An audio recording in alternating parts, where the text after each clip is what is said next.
Stephen Blaine, a 37-year-old mid-level manager from Boston, woke up at his usual time, 6:30 a.m.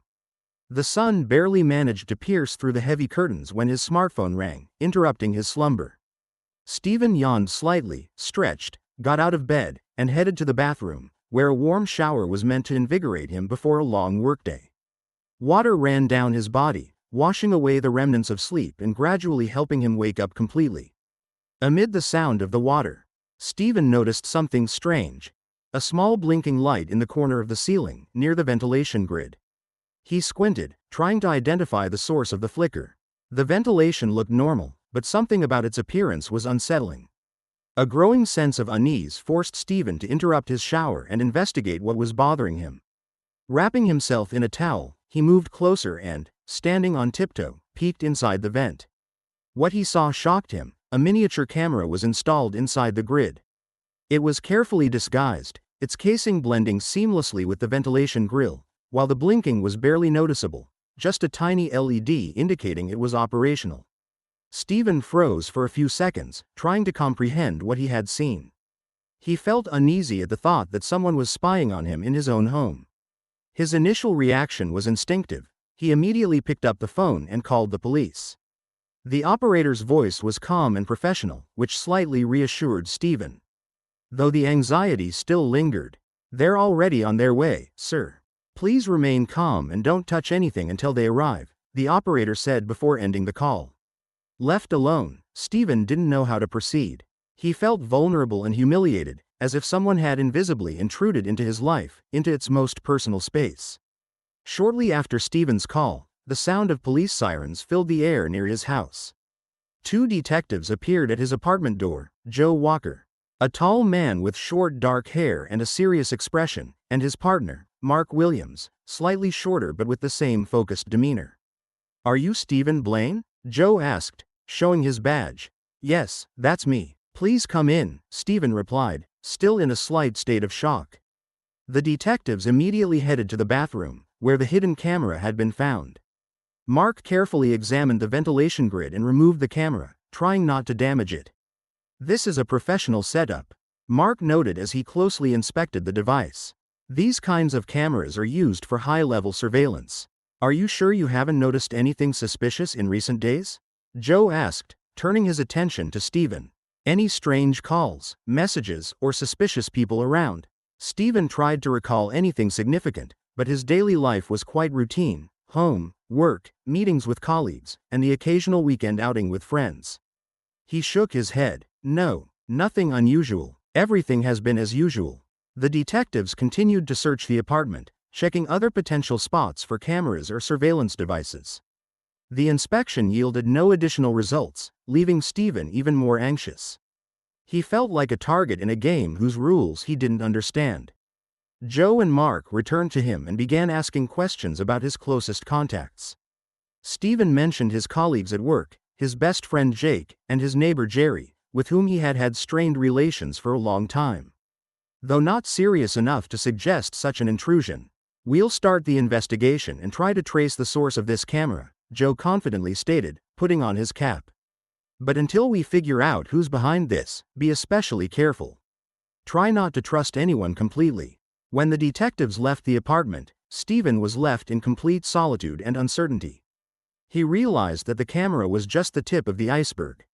A sense of vulnerability and fear became his new companion, and ordinary objects in his home now aroused suspicion. The next day began with Stephen trying to return to normal life. He went to work as usual, but his mind was filled with anxious thoughts. Time dragged on slowly, and Stephen kept glancing around, as if suspecting he was being watched, even in the office. His colleagues noticed his nervousness but refrained from asking questions, seeing how he tried to hide his condition behind forced smiles and brief responses. By noon, just as Stephen began to think that his anxiety might have been exaggerated, his phone vibrated. It was an anonymous number, and the message appeared to be a regular video link. Without considering the consequences, Stephen opened the link, and immediately froze in horror. The video on his smartphone screen showed him taking a shower in his own bathroom. The footage was clear and unmistakable. It was from the hidden camera he had discovered the day before. Stephen's heart raced, and he felt physically ill at the realization that someone had indeed been spying on him in his own home. His fingers trembled as he noticed the caption under the video, "This is just the beginning. Don't try to figure out who I am." Stephen gripped his phone, feeling a wave of humiliation and fear wash over him. His first impulse was to call the police, but what could he say? Show them a video that only confirmed what they already knew. But who could have sent him this video? And why? He tried to collect his thoughts and decided to reach out to his best friend, Jake, who had always been there for him during difficult times. Stephen stepped out of the office, found a secluded spot in the parking lot, and dialed Jake's number. "Jake, it's Stephen. Listen, I need to talk to you. It's important," he said, his voice tense and strained. "What happened? Are you okay?" Jake immediately sensed the anxiety in his friend's voice. Stephen briefly described yesterday's camera incident and today's anonymous message. There was silence on the other end of the line for a few seconds. "Damn, Stephen, this is serious." Jake finally spoke. "Have you reported this new video to the police?" "No, not yet. I don't know what to tell them. It feels humiliating." Stephen hesitated, feeling tears welling up. "Look, we'll figure something out." Jake tried to speak reassuringly to support his friend. "I think you need to try to take control of the situation. Set up your own cameras in the apartment.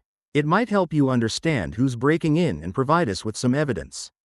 Jake's idea seemed reasonable. Stephen decided it was worth trying, although he didn't know what would come of it. When the workday finally ended, he headed straight to an electronics store and bought several hidden cameras that could be discreetly placed in his apartment. The journey home was gloomy and tense, but deep down, Stephen felt a small spark of hope. Perhaps this could shed light on who was behind all of this. Stephen spent several hours installing the cameras in strategic locations, in the hallway, living room, kitchen, and even his bedroom. He made sure they were well hidden and properly camouflaged so as not to reveal their presence. After finishing the setup, he sat in a chair, feeling both exhausted and relieved. At least now he had a chance to find out who was skillfully invading his life. However, the night brought no peace. Stephen tossed and turned in bed, mentally replaying the events of the past 2 days. He realized that every sound in the apartment could indicate the presence of an intruder. And this prevented him from sleeping soundly. At some point, he dozed off, but his sleep was restless and filled with nightmares of an unknown person watching him from a dark corner of the room. In the morning, as he checked the footage from the installed cameras, he was overcome with disappointment. There was nothing suspicious. But he knew the game had just begun, and the anonymous threats would not stop so easily. Stephen couldn't just sit idly by, waiting for the next attack. The anxiety caused by recent events gradually turned into a persistent urge to take control of the situation. He realized that he couldn't remain on the sidelines and decided to share everything that had happened with the person he trusted most, his friend and colleague, Jake. Stephen invited Jake to lunch at a small cafe near the office. When they sat down at a window table, Stephen looked exhausted and distressed. "You look like you haven't slept in a week," Jake noted, looking at his friend. "What's going on?" Stephen struggled to find the right words, but eventually managed to explain everything in detail. From finding the camera to the strange anonymous message, Jake listened attentively, his frown deepening with each revelation. "Listen, Steve," he began after a short pause. "It seems the police can't do anything right now. So, you'll have to act on your own.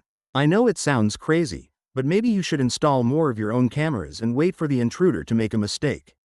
After all, if someone has already broken into your apartment once, they could do it again." Stephen understood that Jake was right, even though the suggestion sounded risky. However, Stephen had few choices left in this situation. He decided to use the cameras not only as a means of protection but also as an offensive tool. "What if we go further?" Jake unexpectedly suggested, leaning on the table. "You could try to provoke the intruder. Pretend you're going to hand over money to someone. Let's see how they react to that." Stephen was stunned by the idea, but it sounded logical enough. He decided to create the illusion that he was willing to engage with the blackmailer. This might force the perpetrator to act more aggressively and potentially reveal themselves. The next morning, Stephen began preparing for the fake money handover. He chose the safest place in his apartment, a small table in the living room, directly in front of one of the cameras he had recently installed. Steven set up the camera to capture every detail of the event. Then, he created a fake video where he was seen handing a bundle of money to a person standing in the shadows. The video turned out to be convincing. And although Steven felt awkward, he was satisfied with the result. He uploaded it to his camera system, expecting that the intruder would try to access it. Days passed, and Steven began to doubt the success of his plan. The cameras recorded no suspicious activity, and the anonymous blackmailer showed no signs of life. The silence felt even worse than the constant threats. Steven was beginning to think that his plan had failed when another message appeared on his phone. It was the same video he had created, but this time with a new, chilling message. Do you think you're smarter than me? I see everything. You will lose, Steven. The intruder not only noticed the fake video but also managed to gain access to it. Steven felt a mix of fear and frustration wash over him. Yet he also realized that his plan had worked. The unknown person was still watching him, and this was the key to solving the mystery. Steven now knew that someone from his close circle was involved, as only a limited number of people knew about the fake video. Among them was Jake, which caused Steven to have new doubts. He didn't want to believe that his best friend could be involved in this nightmare, but logic suggested that he would have to find out at any cost. With each passing day, Steven's suspicions only grew stronger. He understood that he had to act carefully and not reveal his intentions. Steven knew that time was not on his side. The anonymous threats and the recently received fake video confirmed that his opponent was not only cunning but also constantly monitoring his every move. The only option left was to strengthen control over the situation and try to outsmart the intruder. Following Jake's advice and after the recent failure with the fake video, Steven decided to expand the surveillance network in his apartment. He bought several additional devices that could record not only video but also audio, capturing everything that happened in his absence. Steven chose a variety of cameras, some small, for hidden observation, and others slightly larger, with high resolution and night vision. Returning home with the new equipment, he immediately started installing the cameras. Steven carefully considered the placement of each device. He secured one in the hallway to capture everyone who entered and exited. Another was placed in the kitchen, where most conversations usually took place. The most concealed device was set up in the bedroom, hoping it would detect any unexpected actions during the most vulnerable moments. Despite his exhaustion and anxiety, Steven felt a faint hope that his efforts would finally yield results. At this moment, his determination was stronger than ever. He no longer wanted to be a defenseless victim in this complicated game. His goal now was to catch the person who dared to invade his personal life. The first night with the new cameras, Steven felt as though he was being watched, but this time from the side of the technology he had installed. He tried to sleep, but every sound in the apartment seemed suspicious. Was it just the wind outside, or was someone really trying to break in? Barely at dawn, Steven managed to fall asleep when his phone vibrated. It was an automatic notification from the new camera in the hallway. Steven immediately woke up and opened the app on his phone to check the footage. The video taken by the hallway camera appeared on the screen. The recording time was around 3 a.m. Initially, nothing unusual happened, but suddenly, a dark figure appeared. A person dressed in black moved with extraordinary caution, trying not to make any noise. Steven felt a chill run down his spine. The stranger approached one of the installed cameras and tried to carefully remove it, seemingly unaware of another camera that was capturing everything. Steven realized that this could be the very intruder he had been wondering about for so long. Whoever this person was, they clearly knew where the new surveillance devices were located, indicating their awareness. Steven's gaze grew more focused as he continued analyzing the recording. The stranger was clearly a professional. They quickly and skillfully removed the camera before disappearing into the darkness of the hallway. Steven understood that his suspicions were confirmed. Someone was indeed watching him, someone who knew his daily habits and routines. This could only be someone with access to his personal life, and Steven was horrified to realize that it had to be someone he trusted. The next morning, when Steven met with Jake, he tried to appear as calm as possible. They sat in a cafe near the office, and Jake, as always, was friendly and attentive. "How's it going? Has anything changed since you installed the new cameras?" Jake asked. Steven carefully chose his words, not wanting to reveal how anxious he was. "Yes, something has changed," he answered cautiously. One of the cameras captured something strange. It looks like someone actually tried to remove it. Jake frowned, his face showing concern. That's terrible, but maybe now you have a chance to figure out who's behind this, he said. Steven nodded, but his suspicions remained strong. He felt that behind this friendly support, there might be something more. He wasn't ready to openly accuse Jake, but he knew he had to be cautious and watch every move his friend made closely. When Steven returned home, he reviewed all the footage once again, making sure that no one from his circle could be excluded from the list of suspects. This meant that for the coming days, his main task would be not just to wait, but to actively search for evidence and try to understand what was driving his mysterious opponent. After the nighttime incident with the camera, Steven found himself on the verge of paranoia. He no longer trusted familiar things, and random sounds and shadows in the apartment made his heart race. However, there was a positive aspect. The cameras had indeed started to deliver the first results, confirming that his actions had not been in vain. The next day, Steven woke up earlier than usual to carefully review the recordings made overnight. He launched the video viewer and scanned through several hours of footage when he suddenly stumbled upon a moment that made him tense up. Around 2:30 a.m., one of the living room cameras captured strange movement, a dark figure moving slowly and cautiously across the room, as if aware of the camera's locations. The stranger avoided direct eye contact with the lenses, but for a brief moment, his face was caught on camera, though not clearly visible. Steven froze, staring at the screen. The figure's outline was blurry, but some details could still be made out. The stranger was dressed in dark clothing with a hood covering most of his face. Steven thought the person was short and of solid build. He wasn't sure who it was, but his intuition told him that this wasn't a random burglar. It was the very person who had been watching him for weeks. Steven felt that he was one step away from exposing the intruder and decided to act more decisively. He took several screenshots from the video and sent them to Detective Joe Walker. Accompanying the images, he wrote a short message: "Someone was at my place again last night. Please review these shots and let me know if you can identify anything." A couple of hours later, Joe called back. "Steven, we've reviewed the video you sent. At first glance, the quality is too low to identify the person accurately, but our surveillance specialist will try to enhance the image. In the meantime, stay away from any encounters with suspicious people and keep monitoring the camera. We'll stay in touch." Steven felt both reassured and disappointed. The police were trying to help, but they still had no concrete leads that could lead to an arrest. In addition, his internal tension didn't decrease. In fact, it only intensified with each passing day. Later that evening, while Steven was sitting in his kitchen, the doorbell rang. He cautiously approached the peephole but saw no one at the door. With a racing heart, Steven opened the door and found a small box left on the doorstep. It looked suspicious, but he decided to bring it inside. The box was light, and inside was an old flash drive without any identifying marks. Steven sensed that this could be another part of the trap, but he couldn't resist the urge to find out what was on it. He connected the flash drive to his laptop and opened the single file on it. It was a new video, and this time its content was far more shocking. The video began with a shot of Steven himself, sitting in his armchair by the TV a couple of days earlier. He knew that he was alone in the apartment at that time, but the recording clearly showed someone holding the camera and slowly approaching him.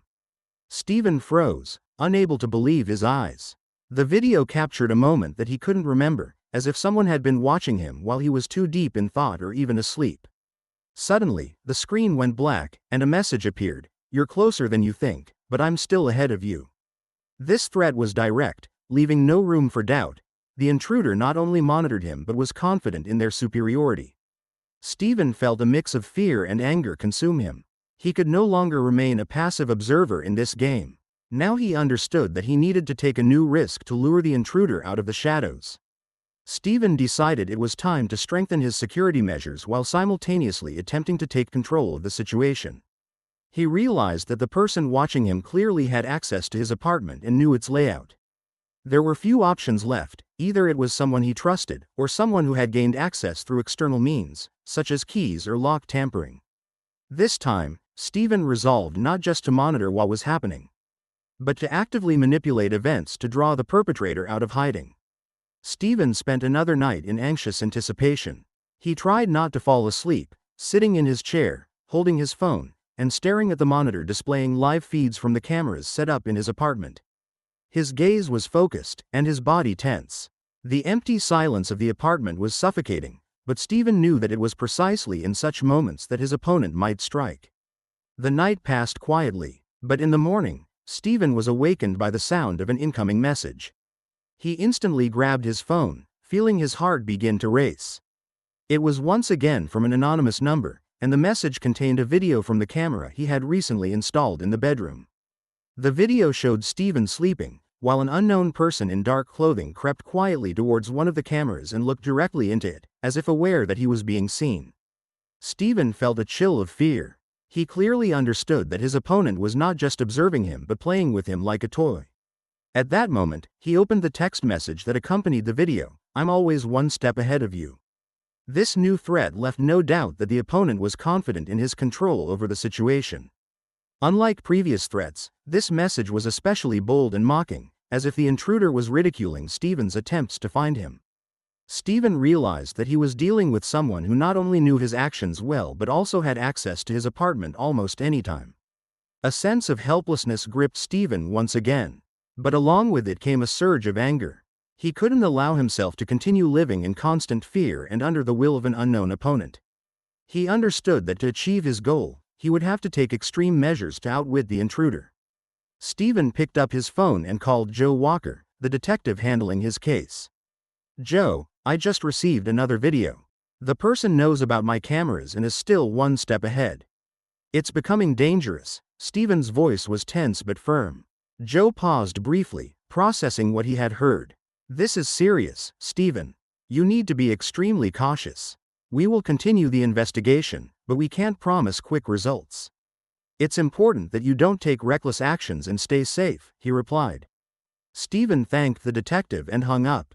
He was frustrated by the police's inability to act, but he knew that it was now up to him alone. He decided to conduct an even more thorough inspection of his apartment for new hidden devices or possible entry points.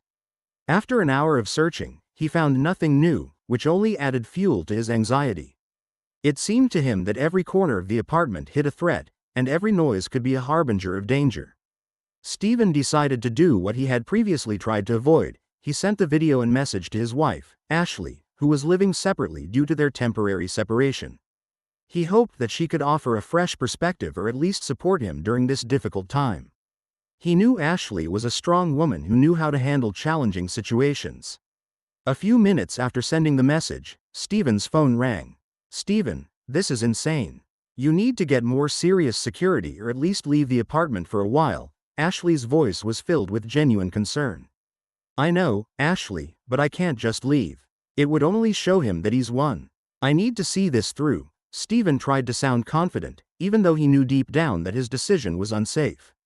Ashley was silent for a few seconds, then responded, "Then at least let me help. I'll come to you, and we'll try to figure this out together. We'll be stronger together." It was hard for Stephen to refuse her support, but he understood that it could put her in danger.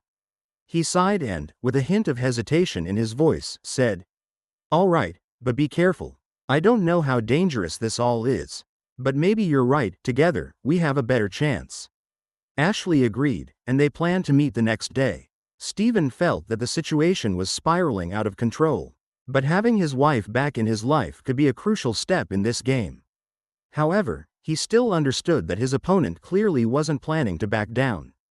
The threat was becoming more real, and there was little time left for contemplation. Stephen and Ashley spent the entire next day on edge, trying to gather any evidence that could help the police in their investigation. The cameras installed throughout the apartment did not yield any new results. This only heightened the sense of hopelessness. It seemed that the unknown adversary had complete control of the situation, deliberately avoiding any actions that might expose him. The following morning, Stephen received a call from Detective Joe Walker. His voice sounded more restrained than usual. "Stephen, I won't lie to you, we don't have any new leads at the moment," he began. "We've reviewed the video and audio recordings, but there's nothing conclusive. The quality is too poor, and the perpetrator's face is blurred in the footage. We've checked possible suspects in your circle, but it's all come to nothing." Stephen felt a wave of frustration wash over him. "So you can't help me?" he asked. trying to contain his irritation. Joe seemed to sense Steven's tension and continued. "Listen, Steven, we're doing everything we can, but sometimes investigations take longer than we'd like. We're keeping track of developments and gathering information. I want you to stay alert and avoid impulsive actions. You're not alone in this, even if it feels that way." After the call, Steven found it hard to shake off the feeling that he was alone against this threat. He was overwhelmed by despair, mixed with anger toward the perpetrator who always seemed one step ahead. Yet he knew he couldn't just sit idly by and hope that the situation would resolve itself. Ashley noticed that Steven was feeling down. "Don't lose hope, Steve. Maybe you need to try a different approach? If the police can't help, why not hire a private detective?" she suggested. The idea seemed reasonable, but Steven still had doubts about whether it would actually help. "You're right, Ashley. Maybe a private investigator could make faster progress. I'll try to find someone today," he replied, deciding not to waste any more time. Steven quickly found the contact of a private investigator named Frank Carter, who specialized in complex cases of blackmail and surveillance. Frank was a former police officer, which gave Steven some confidence. He reached out to him by phone and arranged a meeting that evening at a small cafe to discuss the details of the case. When Steven arrived at the meeting place, he immediately recognized Frank, a man in his 50s, with short gray hair and a stern look. He nodded warmly and pointed to the chair opposite him. "You must be Steven Blaine? Nice to meet you. Have a seat and tell me what's been happening," Frank began without any formalities. Steven recounted everything that had happened over the past few weeks, from discovering the hidden camera to the recent video with the anonymous threat. Frank listened attentively, occasionally nodding and taking notes in a notepad. "This isn't just a case of blackmail, Steven," Frank said after hearing the story. "Your opponent knows what they're doing and clearly has access to resources we can only guess at. They're playing with you to throw you off balance, probably to eventually get what they truly want. You need to be very careful and avoid reacting emotionally." Frank's words only confirmed what Steven had long felt. He understood that he needed to keep a cool head, but the fear and constant tension made this nearly impossible. "So, what should I do now?" Steven asked, hoping for more concrete advice. Frank thought for a few seconds, then replied, "We'll start by thoroughly analyzing all the recordings and messages you've received. It's crucial to figure out how your opponent is accessing your apartment. Additionally, I'll conduct a background check on your circle, friends, colleagues, neighbors. Someone clearly knows too much about you. And it could be someone close." Steven didn't want to believe that someone in his circle could be involved in this nightmare, but logic suggested that it was quite possible. He nodded, agreeing with Frank's plan, and thanked him for being willing to help. When Steven returned home, he felt a strange sense of relief. Finally, there was someone who not only understood what was happening but also knew how to deal with it. However, there were still many questions and dangers ahead. Meanwhile, Ashley had prepared dinner, hoping it would help distract Steven from his dark thoughts, even if only for a while. They sat at the table and started discussing the events, trying to come up with new ideas or leads. At one point, Steven realized that he could no longer ignore a question that had been bothering him for days. "Have you ever felt like someone was watching you, Ashley? Have you noticed anything unusual happening in your home?" he asked. Ashley thought for a moment, then shook her head. "No, Steven. But now that you mention it, I'll start being more cautious too. We need to be careful not to become the next target." Steven knew that now, their safety depended on every step they took. With each passing day, the situation grew more tense. Steven's confidence slowly faded, and his mental state felt like walking on the edge of a cliff. The constant threats, the feeling of being watched, and the lack of concrete results threw him off balance. Life, once stable and predictable, had become a continuous cycle of fears and doubts. Steven was sinking deeper into paranoia. It seemed danger lurked around every corner. Suspicions haunted him constantly. Jake, his best friend and colleague, was the first to come under scrutiny. Despite always being there for him in tough times, Steven couldn't shake the feeling that Jake might be involved in this nightmare. Jake knew everything about Steven's life, his routine, weaknesses, and even his recent plans to install cameras in the apartment. During one of their meetings, Steven couldn't hold back and decided to speak directly about his doubts. "Jake, I need to be honest with you," Steven began, looking his friend in the eyes. You know I trust you, but lately, I've started to doubt everyone. You're the only one who knows more about me than anyone else. It's hard to explain, but I can't help thinking you might be involved in this. Jake looked stunned and slightly hurt. Steve, are you serious? I'm trying to help you. And you suspect me? There was a mix of hurt and confusion in his voice, though he also tried to show empathy. I don't want to believe it, Jake, but this situation makes me doubt everyone, Steven replied, feeling tears welling up in his eyes. Jake frowned but then nodded. I understand what you're going through. But believe me, I'm with you. It hurts to see you suffer, and I'll do everything I can to help you get through this. Despite Jake's reassurances, Steven's doubts didn't disappear. He felt some relief after their candid conversation, but deep down, he knew he couldn't completely exclude his friend from the list of suspects. Next on Steven's list of suspects was his neighbor Melissa, a middle-aged woman who was always friendly and kind. She often brought Steven homemade baked goods or stopped for a chat in the hallway. However, her excessive kindness began to seem suspicious. Steven found himself increasingly thinking that Melissa might be involved, perhaps observing him and passing information to someone else. One day, when they ran into each other in the hallway, Steven decided to test her reaction. Melissa, have you noticed anything suspicious lately? He asked, trying to sound casual. The neighbor seemed genuinely surprised and slightly concerned. No, Steven, I haven't. Did something happen? Steven felt awkward and quickly tried to smooth things over. Oh, no, just heard some strange noises at night a couple of times, so I thought I'd ask. Melissa looked genuinely puzzled, which made Steven doubt his suspicions again. But paranoia continued to eat away at him from within. The last suspect was Rick, Steven's brother. Their relationship had always been complicated. Rick was impulsive and sometimes envious of Steven's successes. Steven didn't want to believe that his own brother could be involved in this, but the situation forced him to suspect even those closest to him. Steven invited Rick for lunch at a nearby cafe. Rick seemed surprised by the invitation but came without hesitation. At the table, Steven decided to have an open conversation. Rick, I know this sounds crazy, but I need to be sure you're not involved in what's happening to me, he said, trying to hide his anxiety. Rick frowned and replied, barely containing his irritation. Are you serious, Steven? You think I could be part of this? Have you completely lost your mind? Rick's sharp response sounded sincere, and Steven felt guilty for suspecting him. But the paranoia wouldn't allow him to fully trust his brother's words. Steven realized that fear and mistrust were beginning to override common sense. He no longer knew whom he could trust, making him even more vulnerable. Steven was on the verge of a breakdown. The constant threats and sleepless nights only strengthened his desire to end this exhausting game. He realized it was time to take decisive action. Steven decided to take control of the situation and set a trap that might force the culprit to reveal themselves. His plan was simple but risky. Steven decided to create a fake video where he appeared to be handing over money to an anonymous figure in the shadows. He hoped this would make the intruder believe that Steven was willing to pay and comply with the demands. In the video, Steven held a bundle of money wrapped in a dark bag, saying loudly, "This is all I have.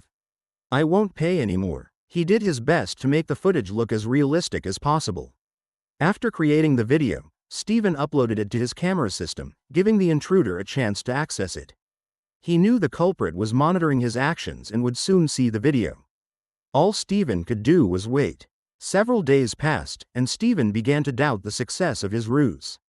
However, one morning his phone vibrated again. It was a new message from the anonymous number, but this time its content made Steven's blood run cold. The intruder had sent back the same video Steven had created, now accompanied by a new threat.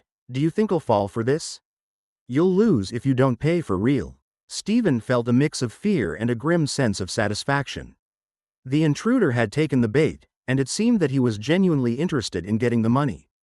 This meant that the motives were not purely psychological. The adversary had material goals. At the same time, it was clear that his opponent was even more dangerous and cold-blooded than Steven had anticipated. Now, Steven faced a dilemma: continue playing by the intruder's rules or take an even riskier step.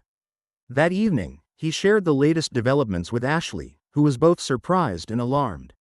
"Steven, do you really think this is the right approach? You'll only make him angrier if he realizes you're trying to outsmart him," she said, trying to reason with her husband. "I understand, Ashley, but I have no choice. I can't just sit and wait for him to strike again. We have to make him reveal himself," Stephen replied, feeling the tension build. Ashley sighed but eventually agreed. "If you truly believe this will work, I'm with you. But please, be careful." The next day, Stephen contacted private investigator Frank Carter, with whom he had already discussed his case. He told Frank about his plan and the results of the latest trap. "This could work, Stephen, but you need to be extremely cautious," Frank warned. "The intruder is clearly experienced and knows how to manipulate people. He might retaliate if he feels provoked." Stephen had no choice but to press on. He decided to take the next step and arranged a fake money handover meeting. He chose an abandoned warehouse as the location, setting up several cameras for surveillance. Stephen hoped that this plan would lure the intruder to the site to collect the money in person. On the appointed day, Stephen arrived at the warehouse and left the fake package in a visible spot. He stepped back to a safe distance and continued monitoring through the cameras. Hours passed, and he was beginning to lose hope, but suddenly, he noticed movement in one of the camera corners. A hooded figure appeared, slowly approaching the spot where the package had been left. Stephen held his breath as he watched the figure cautiously examine the package from all sides. This was the moment of truth. If the intruder fell into the trap, Stephen would have a chance to end this ordeal.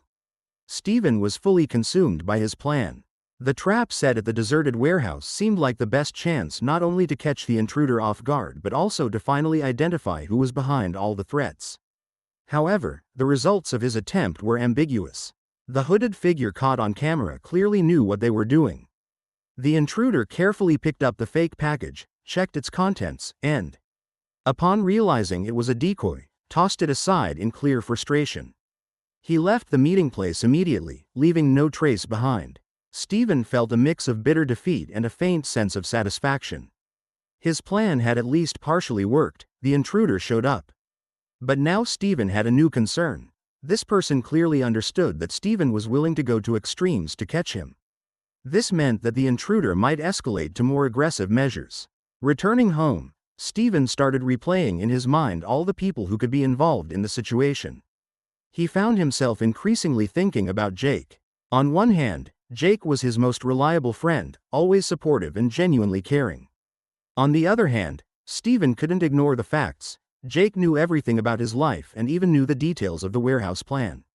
The thought that his best friend could be part of this nightmare made Stephen feel uneasy. That evening, Stephen decided to meet Jake and, as always, invited him to their favorite cafe. Jake seemed completely unconcerned. He appeared relaxed and friendly. "How are you doing? You look even more exhausted than before," Jake remarked, looking at Stephen. "I'm fine. Just been thinking a lot about what's happening," Stephen replied curtly, trying to mask his tension. The conversation began as usual, about work, life, and what was going on in the city. However, Stephen couldn't hold back his suspicions and finally gathered the courage to speak up. "Jake, I need to ask you something important," he said seriously, looking directly into his friend's eyes. "You know I'm trying to catch the person behind all this.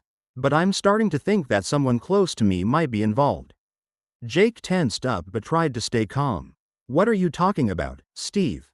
Do you really think it could be one of your friends?" "I can't rule anything out," Stephen replied, maintaining eye contact. "You know how hard this is. I don't even know who to trust." Jake looked slightly hurt but seemed to be trying to understand Stephen. "I get that you're going through a lot, but you know I'm always on your side. It hurts to hear that you might suspect me of something like this." Stephen felt pangs of guilt, but his suspicions remained. Jake had always seemed to be the most trustworthy person in his life, yet the circumstances had become too complicated to trust anyone blindly. "I'm not saying I'm certain of your involvement," Stephen said gently. "I just need to be cautious and not overlook any detail." Jake nodded, but a faint spark of resentment appeared in his eyes. "Steve, I understand, but next time you think about suspects, remember how much I've done for you. If you truly believe I could be part of this, maybe I've underestimated you." The conversation grew even more tense, and they decided to end the meeting earlier than usual. Stephen returned home feeling lonelier and more confused than ever. He couldn't believe he had come this far in suspecting his best friend, yet he also knew that his intuition might be his only ally in this tangled game. That night, Stephen struggled to sleep. Thoughts about Jake kept him restless. Was it a mistake to suspect him? Or was Jake indeed hiding behind the mask of a good friend? It all seemed to be leading up to the intruder's final move. Stephen sensed this intuitively. The recent events, the failed trap, and the growing tension all indicated that the intruder wasn't going to stop at simple threats. His suspicions were soon confirmed when he received a new message. It began like the previous ones, but the content was even more frightening and specific. The message was divided into 3 parts. In the first part, Stephen saw a video compilation of all his vulnerabilities over the past weeks, footage of him showering, moments from his bedroom, and the fake money handover at the warehouse. The video was a carefully edited film that displayed every weakness of Stephen. It was accompanied by the text, "You're on the edge. You have only one way out." Stephen struggled to process what he saw. The threat had not only become more specific but also demonstrated a full awareness of his vulnerabilities. The second part of the message contained an ultimatum, 48 hours to pay. Otherwise, the video goes public. The intruder set a clear deadline within which Stephen had to meet the demands, or his personal life and reputation would be ruined. Stephen was terrified. The thought of his private life becoming public tore him apart. He couldn't imagine how such a scandal would affect his work, his relationship with Ashley, and his future. He sat in silence, staring at his phone screen, as a single thought began to take shape in his mind. He had to go all in, but this time, he truly needed help. Stephen quickly dialed Ashley's number and, with a trembling voice, began to explain the situation. "Ashley, I just got a new message. I have 48 hours to pay, or this video will be posted online. I don't know what to do, but I need your help," he said, his voice filled with fear and despair. Ashley was shocked but tried to remain calm. "Stephen, you can't just pay him. That won't solve the problem. You told me yourself that he can't be trusted. We need to find another way out," she said firmly. "But what if he actually releases it?" "I can't handle that, Ashley," Stephen replied, his voice shaking. "You're not alone in this, Stephen. We'll get through this. We just need to think and act together," Ashley reassured him confidently. She suggested reaching out to Detective Frank Carter again and devising a new plan that would allow them to take control.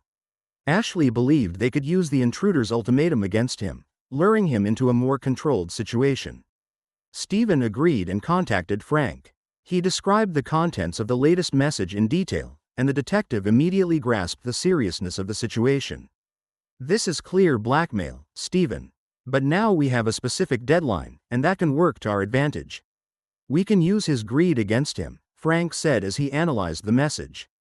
Frank suggested setting up another meeting with the intruder, but this time preparing it more carefully, with the possibility of involving the police.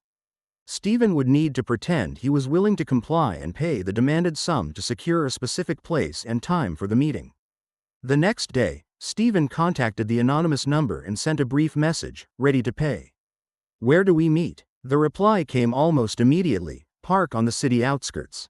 Tomorrow at noon. Don't try to outsmart me." Stephen and Frank began intense preparations for the meeting. It was decided that the police would be nearby, ready to intervene at any moment if the intruder attempted direct contact. Stephen would have to play his part to the end, acting as though he was ready to comply and hand over the money. That night was particularly difficult for Stephen. Thoughts of the looming threat to his personal life and the anticipation of the next day kept him awake. He knew that the upcoming meeting could either be a chance to end the blackmail or his final downfall. As morning dawned on the day that was supposed to be decisive, Stephen felt his nerves slowly giving way. He knew that every move today would be crucial. Dozens of scenarios played out in his mind. What if the intruder realized it was a trap? What if he didn't show up? Or, worst of all, what if he decided to release the video after all? Ashley, seeing her husband's state, tried to support him. She stood by his side, holding his hand firmly, giving him confidence with her presence. "You'll make it, Steve. You've been braver than ever. Just remember, we're in this together, and you're not alone," she said, her voice confident and reassuring. As the meeting time approached, Stephen took the pre-prepared bag filled with fake money. This was the final and most dangerous step in his plan. He headed to the meeting place, an old city park on the outskirts, as specified in the message. The park was quiet, broken only by the rustling of fallen leaves in the light autumn breeze. Stephen stopped by the bench mentioned in the message, holding the bag, and looked around. Frank Carter and several police officers were already in position, hidden among the bushes and behind the trees. Everything was set up to quickly apprehend the intruder if necessary. After a few minutes, Stephen felt his hands begin to tremble with tension. Suddenly, a silhouette appeared in his line of sight, a person in a black jacket with a hood pulled low over their face. The figure moved slowly and cautiously, as if checking the surroundings. "You got the money?" A muffled voice came from beneath the hood as the person approached. Stephen nodded and, trying not to show his fear, handed over the bag. "Here it is. It's all you wanted. But stop blackmailing me," he said, his voice filled with desperate determination. The intruder carefully examined the bag, opened it, and glanced at the bundles of banknotes. His face remained hidden, but his movements exuded confidence. "You made the right choice, Stephen," he said. But just as he reached for the bag, Frank's voice rang out. "Freeze! Police!" Uniformed officers instantly surrounded the intruder, pointing their weapons at him.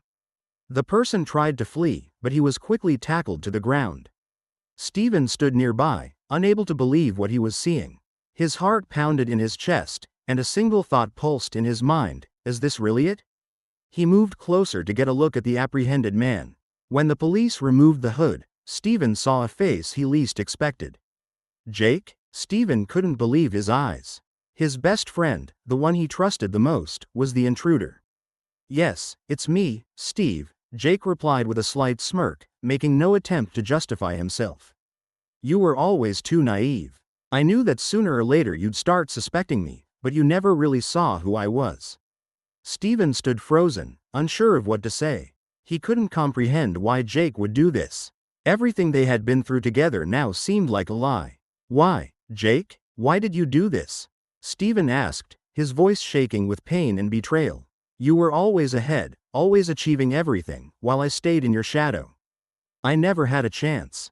I got tired of being second, Steve," Jake replied, his voice filled with bitterness and disappointment. Stephen couldn't believe what he was hearing. Tears welled up in his eyes, but they weren't tears of fear or defeat, they were tears of realizing the betrayal by someone he considered a brother. As the police led Jake away, Stephen stood still, feeling both relief and deep pain. The truth was bitter, but now he could finally try to start anew, knowing that his greatest enemy was the one he had long considered his closest friend. Stephen couldn't recover from the shock of Jake's arrest. The betrayal by his best friend left a deep scar on his soul. Despite the apparent end of the ordeal, Stephen still felt that something crucial was eluding him. There were too many unanswered questions. The biggest one: was Jake really acting alone? After Jake's arrest, he refused to cooperate with the police, remained defiant during interrogations, and didn't fully disclose his motives. However, investigators found a crucial clue: messages on Jake's phone from an unknown contact discussing details of Stephen's blackmail. This led Detective Frank Carter to suspect that Jake might have had an accomplice who remained hidden. Stephen knew he couldn't ignore this possibility. He decided to make one final move: set a last trap that could force the unknown accomplice to reveal themselves. Stephen realized that this person might feel safe after Jake's arrest, assuming they hadn't been discovered. Frank supported Stephen's plan. They staged a fake situation where Stephen pretended to agree to a deal with the accomplice, offering money in exchange for silence. It was a risky plan, but if it worked, they'd have a chance to catch the final conspirator. Using Jake's phone, provided by the police, Stephen began sending messages. He posed as someone ready to negotiate with the unknown contact, offering a large sum in exchange for ending the blackmail and deleting all compromising material.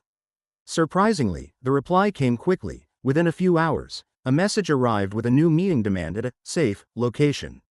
Stephen set the meeting at an old warehouse, but this time he and Frank prepared the operation more thoroughly. The police set up an ambush, with Stephen acting as bait. This time, he felt more confident. He had learned to confront threats without being intimidated. When the day of the meeting arrived, Stephen made his way to the warehouse. The place was deserted and grim, with abandoned buildings adding to the oppressive atmosphere. Suddenly, A shadow emerged from the darkness. A tall figure in black clothing, their face hidden by a hood and a dark mask. The stranger approached slowly and cautiously, carefully scanning the surroundings. Stephen stepped forward, holding the bag of money. "I brought the money, as agreed. But I want to know this ends here," he said, trying to sound confident. The stranger didn't respond, simply motioning for Stephen to drop the bag and step back. Stephen complied, and as the intruder moved toward the bag, a signal went off, prompting the police to act. Officers immediately emerged from hiding and surrounded the hooded figure. The intruder attempted to flee but was quickly subdued and pinned to the ground. When the mask was removed, Stephen stood frozen in disbelief. Before him was Melissa, his friendly neighbor who had always seemed so kind and welcoming.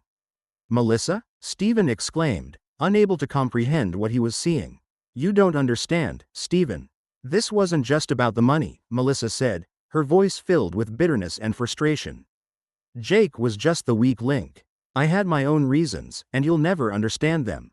Stephen couldn't believe what he was hearing. He couldn't fathom how Melissa, someone he had known for years, could be involved in this horrific conspiracy. His mind filled with questions. Why did she do it? What drove her to such hatred? As Melissa was led to the police car, she turned and cast one last look at Stephen, full of hatred and contempt. Stephen felt both drained and liberated. He knew that this dark chapter was finally over. He returned home late in the evening. Ashley was waiting for him, and as he entered, she ran to him and hugged him tightly. "It's over, Steve," she whispered. Stephen sighed with relief, realizing he could finally start rebuilding his life, which had been shattered by these terrible events. After Melissa's capture, it seemed like the nightmare was finally over. Physically and mentally exhausted, Stephen returned home, hoping that his life would return to normal. However, a sense of unease lingered. The night after Melissa's arrest was long and restless.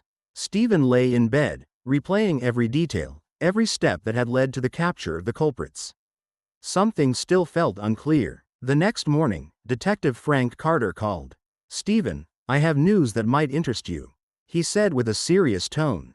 "Melissa has started talking during interrogation. She confirmed that Jake was indeed her accomplice, but there's more. It seems someone else was behind this entire scheme, orchestrating and directing it." Stephen was stunned. The idea of a third conspirator seemed impossible. He had been through too much to believe that there could be someone else involved. But Frank insisted. "We found evidence that Melissa and Jake were receiving instructions from someone referred to as the boss, who controlled their actions remotely. We don't know who it is yet, but there is information suggesting that this person had been watching you long before the recent events." Stephen felt the ground shift beneath him. The situation was becoming even more terrifying. He tried to remain calm. "What do I do now, Frank? I can't keep living in fear. We have to see this through to the end, Stephen. We'll continue the investigation, and if someone else is behind this, we'll find them," Frank assured him. Stephen sighed, feeling both relief and a new wave of anxiety. The next day, the police launched an operation to catch the supposed boss. They tracked the movements of Melissa and Jake to identify their contacts and meeting places. One such location was an old abandoned factory on the city outskirts. It had been used by the conspirators to exchange information and money. The police decided to set up an ambush there to finally capture the mastermind. Stephen insisted on participating in the operation. Frank initially resisted but then agreed, realizing that for Stephen, this was not just personal but a matter of principle. That evening, Stephen arrived at the factory with the police. The place looked deserted and rundown, with walls covered in graffiti and rust. Inside, the factory was eerily quiet, broken only by the echoes of the office's footsteps. "Stay alert, Stephen," Frank whispered as they moved deeper into the building. Suddenly, they heard a noise coming from one of the rooms. Frank and Stephen approached cautiously and peeked inside. There, they saw a man in dark clothing, focused on working at a laptop. He clearly didn't expect to be discovered so quickly. "Hands up, this is the police," shouted one of the officers. The man in the room tried to flee, but he was quickly restrained and thrown to the ground. When the police removed his mask, Stephen saw an unfamiliar face, a middle-aged man with a cold gaze and an indifferent expression. "So, you're the boss?" Stephen asked, unable to hide his hatred. I was just doing my job, the man replied calmly, as if the situation was routine for him. You have no idea how many people want what you went through. Stephen was shocked by the man's indifference. He no longer felt fear, only exhaustion and disappointment. The police swiftly escorted the man out, while Stephen stood there, realizing that the entire chain of evil had finally been broken. Frank approached him and patted him on the shoulder. It's truly over now, Stephen. You were brave, and your persistence helped us finish this case. Stephen simply nodded, feeling a heavy burden finally lift from his shoulders. He knew that the road to recovery would be long, but he now had the confidence that the worst was behind him. As he headed home, Stephen realized that he could finally start a new chapter in his life.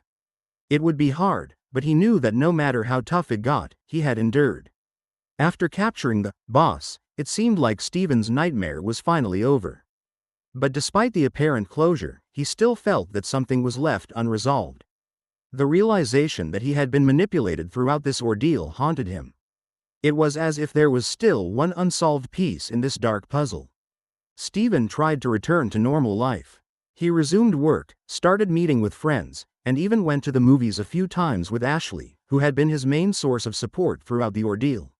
Yet deep down, he couldn't shake the feeling that something remained unexplained. Every night, as he lay in bed, he mentally revisited all the details of what had happened, hoping to find a clue he might have missed. One morning, Stephen received a call from Frank Carter. The detective's voice was tense. Stephen, we need to meet. There's something I can't discuss over the phone. Stephen immediately sensed the importance and headed to the police station. When he entered Frank's office, the detective looked serious and focused. We've got new information from the boss. Frank began, not wasting any time. He's given testimony that confirms our worst suspicions. He had another accomplice. Stephen was stunned. Another conspirator? Who could it be? Who is it? Do you know their name? Stephen asked, unable to hide his confusion. It's Kate, Frank replied, his words sounding like a thunderclap. Stephen felt his breath catch. Kate was Jake's ex-wife. She had disappeared from Jake's life after the divorce, and Stephen barely knew anything about her. He couldn't imagine that she could be involved in all of this. But why? Why would she do this? Stephen asked, bewildered. Kate said she had personal reasons for revenge, Frank explained. A long time ago, she asked you for help, but you refused. That rejection sparked her hatred, which eventually turned into obsession. Stephen tried to recall the incident, but the details were blurry. It might have been an ordinary work-related episode or a chance encounter that left no lasting impression on him. But for Kate, it had been the catalyst for a long-standing vendetta. She had been watching you for a long time, studying your life, your habits, your surroundings. When her relationship with Jake started to deteriorate, she decided to use him as part of her scheme, Frank continued. She manipulated Jake, pushing him into this plan. In the end, she was at the center of all this horror. Stephen couldn't believe what he was hearing. A simple refusal to help, long forgotten by him, had become the root cause of his weeks of suffering. He felt a mix of rage and pity. Rage at Kate's twisted vengeance and pity for himself, knowing that all of this could have been prevented. Frank observed Stephen carefully, trying to gauge his reaction. You were right, Stephen, when you felt that the story wasn't over. But now we know for sure that all participants have been caught, and no one else can harm you, he said, trying to reassure Stephen. Stephen simply nodded, feeling a slow sense of relief spread through his chest. He realized that he could finally begin to let go of this terrible experience. But despite this, the thought of Kate and her twisted vendetta continued to haunt him. As Stephen drove home, he stared out the car window, watching the streets pass by. Frank's words echoed in his mind. A long time ago, she asked you for help, but you refused. Perhaps this was an important lesson for him, never to underestimate even small actions, as they could be decisive for someone else. Ashley was waiting for Stephen at home. She immediately sensed that something had happened as soon as she saw the look on his face. What happened, Steve? She asked gently. It's over, Ashley. But it turned out that Kate, Jake's ex-wife, was also involved, Stephen replied, his voice quiet and weary. Ashley hugged him, not asking anything more. She understood that he needed time to process everything. Stephen sat in silence for a long time, feeling both empty and relieved. Now, he finally knew the whole truth. It took Stephen several weeks to recover from everything that had happened.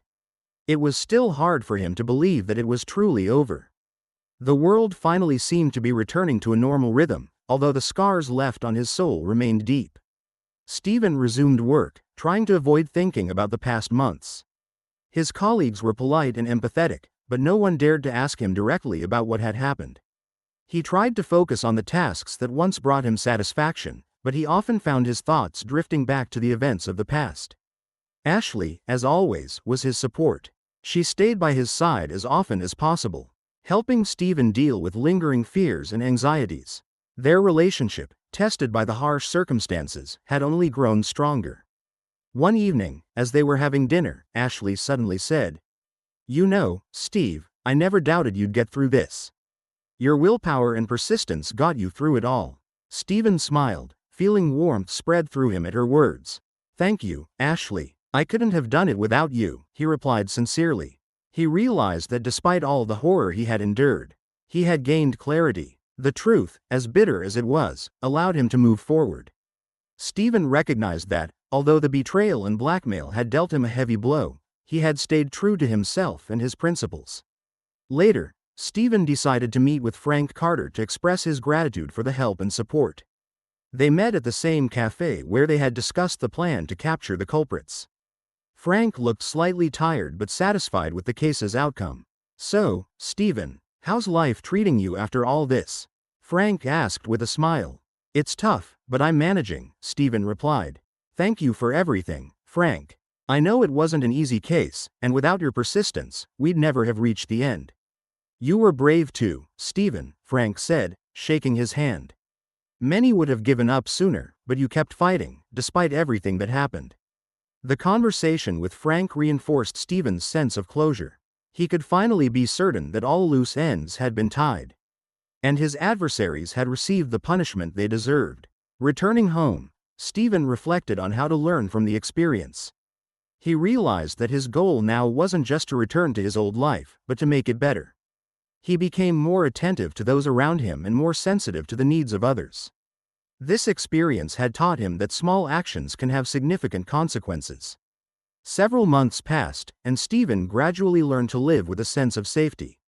He even made new friends, spent more time with Ashley, and found new hobbies that helped him escape the memories. One day, Stephen sat on a bench in the park, enjoying a warm spring morning. A light breeze brushed his face, bringing a sense of a fresh start. He realized that, despite the journey he'd been through, life was still full of opportunities and light, and he was stronger than ever. He stood up, took a deep breath, and walked forward into a future full of new hopes and possibilities.